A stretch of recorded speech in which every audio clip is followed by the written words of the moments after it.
3 महीने तक अक्षरा सिंह के साथ ही थे और आवाज संबंध बताए जाते हैं, मतलब वो कहीं ना कहीं थे।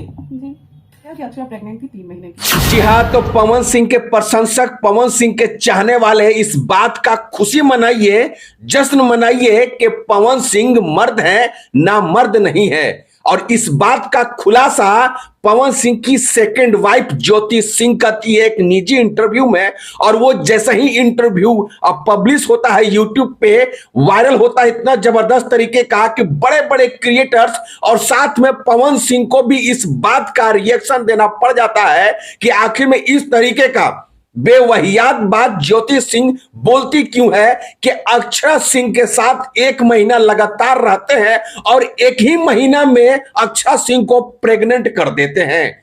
क्या महाराज, इस तरीके का बात अगर आप किसी एक लड़की के बारे में बोलिएगा, जो पवन सिंह और अक्षरा सिंह का ताल्लुकात ना जाने कब खत्म हो गया, किसी भी तरीके का कोई बॉन्डिंग नहीं है अक्षरा सिंह और पवन सिंह में, इसके बाद ज्योति सिंह आती है, इंटरव्यू देती है और इस तरीके का बेवहियात बात बोल के निकल जाती है। वाकई में ये पूरी तरीके से निंदनीय है। और किसी एक औरत को, किसी एक औरत के बारे में इस तरीके का लांछन लगाना एकदम से गलत है। और इस पे अगर पवन सिंह एक्शन ले लेते हैं या फिर ले लेते हैं अक्षरा सिंह, तो शायद ज्योति सिंह को जेल जाना पड़ जाएगा। और यह है रियलिटी। किसी भी इंसान के बारे में आप इस तरीके से बेवहियात बात अगर आप बोलते हैं, तो बताइए कि समाज में किस तरीके का बात असर पड़ता है। अक्षरा सिंह पेशे से एक एक्ट्रेस है, सिंगर है और अब वो बिजनेसमैन भी हो गई है, लेकिन उनको न जाने कितने लोग उनको पहचानते हैं, जानते हैं, सोशल मीडिया इन्फ्लुएंसर हैं।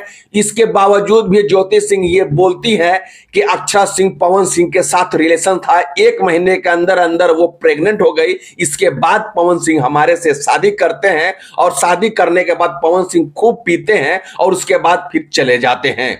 इस तरीके का अगर बात आपको बोलना ही है तो आप कोर्ट कचहरी में जाकर के बोलिए, पवन सिंह के फैमिली, पवन सिंह को बोलिए।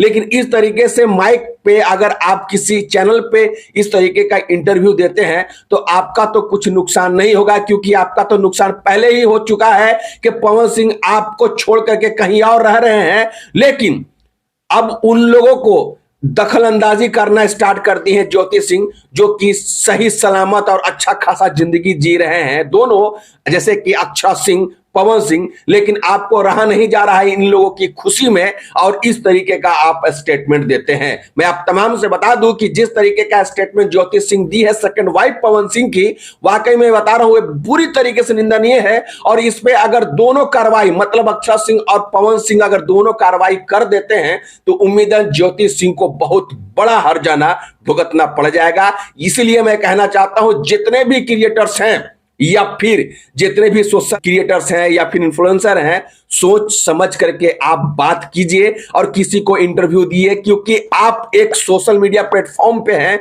और आपको पहचानने, जानने और सुनने वाला करोड़ों है। एक गलत बात आपकी करियर बर्बाद कर देगा। और उम्मीदन ज्योति सिंह जिस तरीके का स्टेटमेंट दी है, उम्मीदन इस पे कार्रवाई होगी, अभी देखना बाकी है। जो भी कुछ भी रिजल्ट आएगा अपने चैनल पे अपलोड कर दिया जाएगा। तब तक के लिए दे मुझे इजाजत। जय हिंद।